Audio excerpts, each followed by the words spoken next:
안녕하세요. 브루스의 북살롱입니다. 오늘 소개할 책은 김정훈 교수님의 신작 말하지 않고 말하기입니다. 저는 김정훈 교수님을 꽤 좋아해요. 말씀을 정말 재밌게 하세요.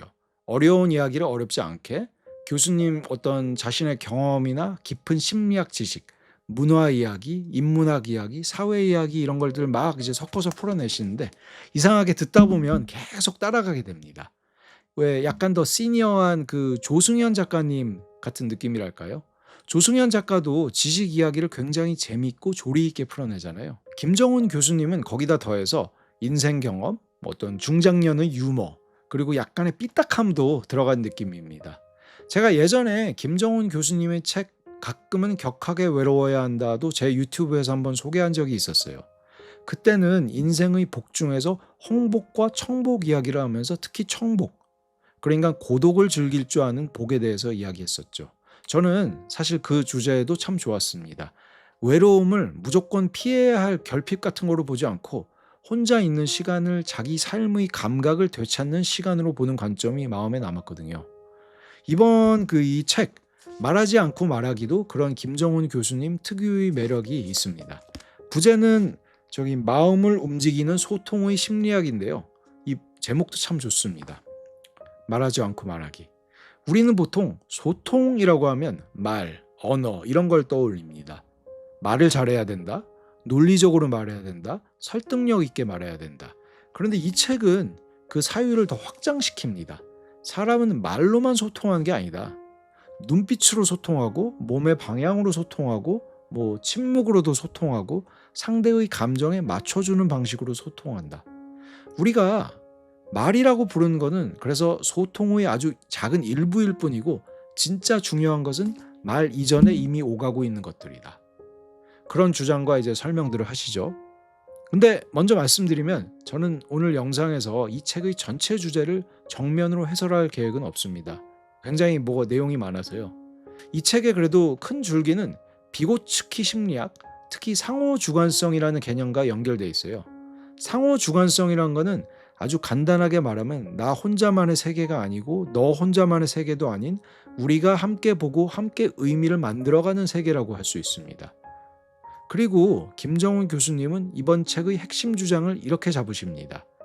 감각의 교차 편집이 자아 탄생과 창조의 본질이라는 것.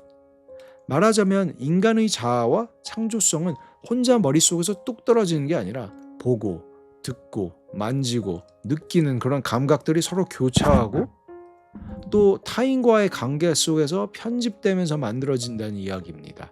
이 주제 자체도 굉장히 흥미롭습니다. 하지만 오늘 제가 이 책을 소개하는 방식은 조금 다를 거예요. 오늘은 이 책의 전체 이론을 체계적으로 요약하기보다는 그냥 제가 읽으면서 이건 재밌다. 이거는 사람들과 한번 좀 이야기해보고 싶다 싶었던 대목들을 중심으로 가보려고 합니다. 그러니까 제가 읽다가 밑줄 쳐놓고 좋아했던 흥미로운 컨셉들, 물론 무척 많았어요. 근데 그 중에 한 3가지 정도만 말씀드리겠습니다. 첫 번째는 시선, 두 번째는 비행기 사무장 말투, 세 번째는 피해자 서사와 관점 바꾸기입니다. 먼저 시선 이야기입니다. 인간의 눈은 다른 동물의 눈과 다릅니다. 인간은 특히 눈의 흰자위가 잘 보여요. 이 흰자위 때문에 우리는 상대가 어디를 보는지 금방 알아차릴 수 있습니다. 저 사람이 저걸 보고 있구나. 우리 지금 같은 걸 보고 있구나. 그리고 이게 사실은 굉장히 중요한 소통의 출발점입니다. 아이와 부모를 생각해 보시면 쉬워요. 아이가 산을 보고 산이라고 하면은 아빠도 그 산을 같이 봅니다. 맞아, 산이네. 나무도 많네. 그런데 이거는 단어 교육만이 아닙니다. 같은 대상을 보고 같은 세계를 조금씩 공유하는 일입니다. 교감을 만들어 갑니다. 그런데 시선은 그런 따뜻한 교감만 만드는 게 아니라 문명도 만들어요. 무슨 말이냐고요? 문명을 만든다고요? 누군가 나를 보고 있다는 감각이 있으면은 우리는 어떻게 해요? 우리는 행동을 조절합니다. 식탁에서 함부로 행동하지 않고 지하철에서 큰 소리로 떠들지 않고 회의실에서 갑자기 화를 폭발시키지 않습니다. 타인의 시선을 내면화했기 때문입니다. 그런데 요즘 문제는 온라인입니다. 온라인에서는 서로의 눈을 볼 수가 없죠. 시선을 볼 수가 없어요. 표정도 보지 못하고 말끝을 떨림도 듣지 않습니다. 그러니까 사람이 아니라 계정, 진영, 댓글이 돼버려요.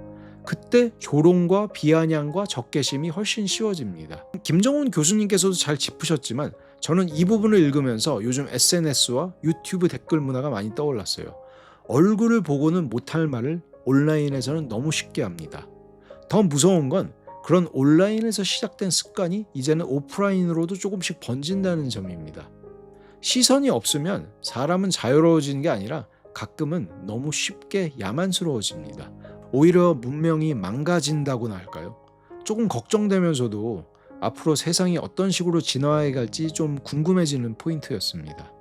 두 번째로 재밌었던 부분은 비행기 사무장 말투입니다. 고객님, 자리에 앉아 계셔야 돼요. 잠시 기다려 주셔야 돼요. 이쪽으로 이동해 주시면 돼요. 뭔가 친절하죠? 그런데 이런 말투는 이상하게 살짝 거슬릴 때가 있습니다. 왜냐하면 이 말투에는 친절과 통제가 같이 들어있기 때문이에요. 김정훈 교수님은 이런 말투를 베이비 토크, 유아지향 말투와 연결시킵니다. 아이에게 말할 때는 우리는 목소리를 높이고 천천히 말하고 단순하게 반복합니다. 아이에게는 필요한 말투입니다. 애착을 만들고 아이를 안정시키니까요. 그런데 어른에게 이 말투가 쓰이면 의미가 좀 달라집니다. 겉으로는 친절하지만 실제 메시지는 이겁니다. 저항하지 마세요. 제가 정한 방식대로 움직이세요. 회사에서도 비슷한 말투가 쓰이는 경우들이 있죠. 이 부분은 이렇게 정리해 주시면 될 것 같고요. 오늘 안으로만 주시면 될 것 같아요. 말은 부드럽지만 사실은 명령입니다. 한국 회사 생활에서도 좋을 것 같아요는 대체로 해라입니다. 한국어는 가끔 언어가 아니라 좀 고급 암호 체계 같기도 해요. 근데 이 부분에서 제가 재밌었던 이유는 우리가 그냥 말투가 좀 별로네 하고 넘기던 것들을 심리학적으로 설명해 주기 때문입니다. 말투는 단순히 말투라고만 할 수는 없어요. 관계의 구조를 드러냅니다. 누가 통제하고 있는지, 누가 관리당하고 있는지, 누가 감정을 숨기고 있는지 등이 말투에 묻어 있습니다. 말투 관찰도 그래서 사실 재미있죠. 세 번째는 피해자 서사와 관점 바꾸기입니다. 이 책의 뒤쪽에 보면 김정훈 교수님이 한국 사회의 인정투쟁과 피해자 서사에 대해서 이야기하십니다. 한국 사회는 타인의 인정에, 그러니까 타인에게 인정받는 것에 굉장히 민감합니다. 내가 얼마나 잘했는지, 얼마나 억울한지, 얼마나 노력했는지를 계속 증명해야 하는 사회처럼 느껴질 때가 있어요.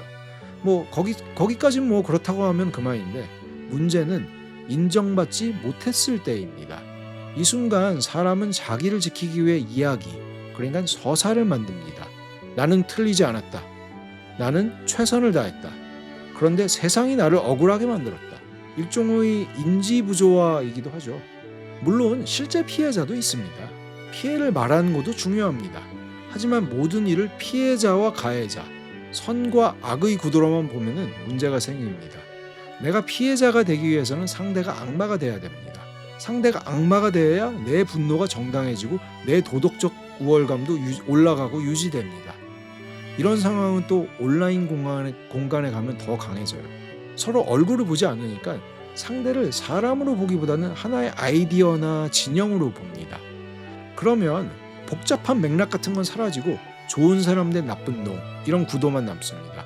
그리고 그거는 우리 대 그들과 같이 이제 그런 프레임으로 확대되기도 하죠. 좋은 우리 대 나쁜 그들 이런 식으로요. 그래서 책은 관점 바꾸기의 중요성을 강조합니다. 관점을 바꾼다는 건 상대가 무조건 옳다고 인정하라는 뜻은 당연히 아닙니다. 그리고 내 억울함을 지우라는 뜻도 아니에요. 다만 내가 만든 이야기 안에 나 자신을 가둬두지 말라는 뜻입니다. 혹시 내가 놓친 맥락은 없을까? 저 사람에게도 저럴 만한 사정이 있었을까? 이 사건을 선악이 아니라 다른 구조로 보면 어떻게 보일까? 이런 질문들이 생기는 순간 우리는 조금 덜 잔인해지고 조금 더 자유로워질 수 있습니다. 저는 이 책을 읽으면서 제 최근 관심사와도 많이 연결이 됐던 것 같아요. 제가 이제 최근 올리는 쇼츠를 보시면 알겠지만 저는 평소에 설득, 협상, 커뮤니케이션 스킬 같은 데 관심이 많습니다. 그런데 이 책을 읽고 나니까 그런 기술들이 단순히 테크닉만은 아니라는 생각이 들었어요. 그 밑에는 더 근본적인 것이 있습니다. 상대와 같은 것을 함께 볼 줄 아는 능력. 상대의 감정을 어느 정도 맞춰주는 능력, 말할 차례와 들을 차례를 감지하는 능력, 내가 보는 세계가 전부가 아니라는 것을 아는 능력. 이 책은 말 잘하는 방법 10가지 그런 책이 아니에요. 오히려 소통을 훨씬 더 깊은 문제로 가져갑니다. 소통은 내 생각을 상대에게 정확하게 전달하는 일이 아니라 상대와 같은 장면 안으로 들어가는 일이라는 생각을 하게 만들어줬어요. 책 말미에 나오는 감탄이라는 키워드도 좋았습니다. 아이의 작은 시도에 어른들이 이제 감탄해 줄 때 아이는 그 반응을 발판 삼아서 성장을 합니다. 우와, 해냈네. 우와, 이걸 봤구나. 오, 너는 이게 신기했구나. 이걸 보다가 이제 우리 애 어릴 때가 좀 기억이 났어요. 리액션을 너무 못하는 아빠여서 그랬는지 이제 우리 애는 저한테 이런 말을 자주 했어요. 내가 이거 하면은 아빠가 우와 해줄 거야? 감탄이 좀 고팠나 봅니다. 리액션 좀 잘해야 돼요. 그런데 아이를 키우다 보면 부모는 자꾸 가르치려고만 합니다. 고치려고 하고 훈계하려고 하고 빨리 제대로 하게 만들려고 합니다. 그런데 어쩌면 아이에게 먼저 필요한 건 설명이 아니라 단순한 감탄 같은 것일지도 모릅니다. 아이가 보고 있는 것을 같이 보고 아이가 신기해하는 것을 같이 신기해하는 것.